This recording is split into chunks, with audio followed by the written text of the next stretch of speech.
नमस्कार, मी डॉक्टर निलेश पवार आपल्या सगळ्यांचं आपल्या टी विद्यार्थी वर्गाच्या प्लॅटफॉर्मवरती स्वागत करतो. मित्रांनो, अनेक जण विचारतात की आम्ही ही तुमचं पुस्तक घ्यायची गरज काय? की तुम्ही काढलं म्हणून ते गरज आहे का? मित्रांनो, लक्षात ठेवा, मी पुस्तक काढलंय म्हणून तुम्ही घ्यावं ही गरज नाहीये. मला असं पुस्तकाची गरज वाटली म्हणून मी पुस्तक काढलं आणि मला ते जमतं मानसशास्त्र सोप्या भाषेत सांगणं म्हणून मी ते काढलं. कारण की माझे अनेक गुरुजन मित्र होते की त्यांना हा सब्जेक्ट त्रास देत होता. पण मी म्हणून इथं एक स्टॅम्पच टाकला होता, की आता सगळं लक्षात राहील. कारण मानसशास्त्राची भाषाच तशी आहे. आणि सोपी करून सांगण्याचं काम मी केलंय. आणि आय नो इट. या पुस्तकाच्या प्रत्येक पेजवर लक्षात कसं ठेवायचं हे सांगितलंय. म्हणून हे ट्रिक गुरु नाहीये आणि हे ट्रिकचं पुस्तक नाहीये. याच्यात कॉन्सेप्ट पण तेवढ्याच चांगल्या पद्धतीने समजून सांगितलंय. या पुस्तकात काय आणि ते तुम्ही का घ्यावं हे सांगणारा हा व्हिडिओ. असं समजू नका. या पुस्तकाची गरज काय आणि या पुस्तकात काय हा सांगणारा व्हिडिओ आहे. बाकी तुम्ही हुशार आहात. ओके, तर चालेल, मग सुरू करू. तुम्हाला कव्हर तर आवडलं असेलच. आता यामध्ये सुरुवातीलाच पेजवर नेमकं अभ्यासाची दिशा कशी असावी हे मी दिलंय. म्हणजे पुस्तकाचा वापर करताना तुम्ही कसं करावं, कोणत्या घटकावर किती वेटेज आलंय, कसं आहे, हे थोडक्यात सांगितलं आणि एका पेजमध्ये तुम्हाला एक बेसिक आयडिया येऊन जाईल पुस्तक कसं आहे, कळतंय? आणि त्यानंतर सांगितल्याप्रमाणे आपला विद्यार्थी वर्ग प्रकाशन आहे. ज्यांना या पुस्तकाची इच्छा असेल बघण्याची व घेण्याची, त्यांनी या नंबरला कॉल करण्यास काही हरकत नाहीये. तुम्हाला नक्की मित्रांनो, म्हणजे एकूण म्हणायला 200 पेजचं पुस्तक आहे, त्या 100 प्रश्नच आहेत.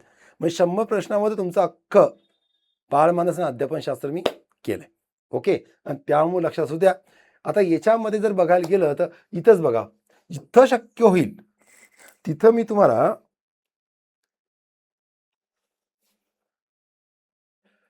ट्रिक म्हणा हे सगळ्या गोष्टी दिलेल्या आहेत. ओके, त्यानुसार ओके, हे जे मला व्याख्या कशा लक्षात ठेवायच्या. ओके, जसं की फॉर ॲरिस्टॉटल हा तर हे उदाहरणच आहे फक्त. मी रील घेतल्यात म्हणजे एक्सप्लेन करायची गरज नाही. थोडक्यामध्ये सांगतोय फक्त काय काय आहे. जिथं जिथं शक्य आहे तिथं शास्त्रशुद्ध पद्धत दिलंय आणि जिथं शक्य आहे तिथं टेबल फॉर्ममध्ये दिलंय. आता इव्हन जसं की आता की शिक्षणाची व्याख्या कशा लक्षात ठेवायच्या, त्याचं सुरुवातीला कोणी सांगितलंय बेसिक व्याख्या. त्याचा कीवर्ड लक्षात ठेवून लक्षात आलं तर खूप छान, नाहीतर एक लॉजिक किंवा ट्रिक सुद्धा दिलंय. लक्षात ठेवायला परत सोपं आहे. त्यानंतर जिथं जिथं मला शक्य आहे स्वतः याच्या मध्ये मी चार्ट्स आणि फोटोज बनवलेत की जे विद्यार्थ्यांना शक्य होईल. म्हणजे एक फोटोग्राफिक मेमरी असते. जर तुम्हाला म्हणजे मानसशास्त्र पुस्तक म्हटलं तर चित्रविरहित पुस्तक म्हटलं जातं. असं होणार नाही.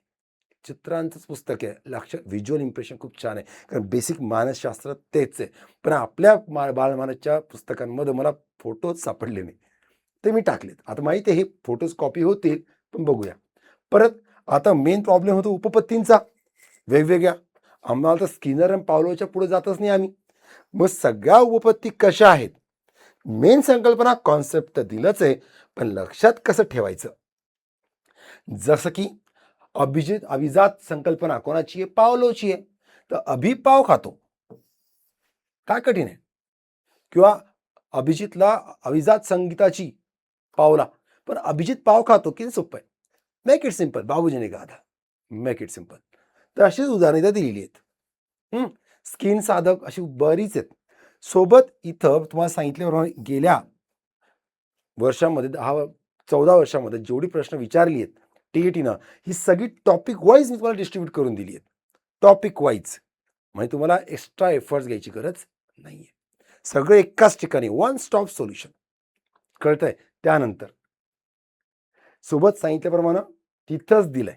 ओके, आणि शेवटी संभाव्य प्रश्न प्रकार, की अजून कोणत्या प्रकारचे प्रश्न पडल्या जाऊ शकतात, एक थोडक्यात माहिती दिली. ओके, त्यानंतर चार्ट्स, टेबल सांगितलं, टेबल्स तर आहेतच आणि फ्लो चार्ट सुद्धा दिलेत. आता लक्षात ठेवण्यासाठी हा विकासाच्या अवस्था आहेत. जगभर अब से बाल की प्यारी कुमारी. काय पुस्तकात बघा, अख्ख्या विकास अवस्था तुमच्या या जगभर अब से बाल की प्यारी कुमारी याच्याहून सगळ्या अवस्था तुमच्या एका क्षणात लक्षात राहतील. कळतंय? त्यानंतर सांगितल्याप्रमाणे हा तर माझा विषय होता, आता हा बिंदास राहा. सध्या रिसेंटली याच्यावर वरवरचेच प्रश्न म्हणजे आता प्रत्येकाच्या सुरुवातीला ना मी दिलंय, की हा टॉपिक कितीपर्यंत करायचा आहे, याच्यावर वेटेज किती आहे, थोडक्यात सांगितलेलं आहे. ओके, त्यानुसार मानसिक ताण, संघर्ष, पिक्टोरियल फोटोज सध्या रिसेंटली ट्रेंडिंग आहेत तेच. आणि नंतर शेवटी हा क्रक्स आहे म्हणतो माझ्या या पुस्तकाचा. जे शेवटचं चॅप्टर आहे ना, हे पुस्तक 70-80 पेजमध्ये संपलं असतं, पण मी 20 पानं अजून वाढवली. आणि तेच ॲक्च्युली ते जरी केले ना, अख्खं बालमानस होऊन जातं. कारण याच्यामध्ये सगळे जेवढे बालमानसशास्त्रज्ञ आहेत, मानसशास्त्रज्ञ आहेत, त्या सगळ्यांना विथ फोटोज त्यांनी काय काय केलंय त्याच्यानुसार रिपीट का होईना दिलंय, की एका ठिकाणी सातों के साथ एक साथ एका ठिकाणी दिले, की जेणेकरून तुम्हाला सोपं जाईल.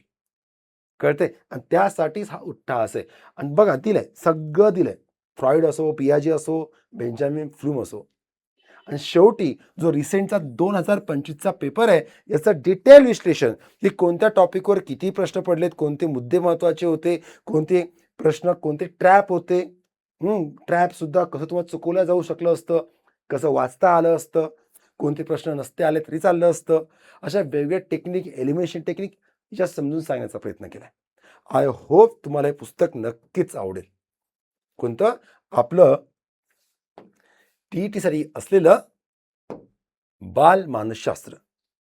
संपूर्ण बालमानसशास्त्र हेच पुस्तक तुम्हाला जे आपली बॅच आहे, 10 तासात संपूर्ण बालमानसशास्त्र व अध्यापनशास्त्र बॅच, या बॅचमध्ये घरपोच फ्री ऑफ कॉस्ट भेटणार आहे. फ्री ऑफ कॉस्ट म्हणजे फुकट आहे म्हणून इज्जत नाही असं नाही बरं का. सुरुवात आहे आमची, पण चांगली सुरुवात आहे. नक्कीच या संधीचा फायदा घ्या. तोपर्यंत हॅपी रीडिंग.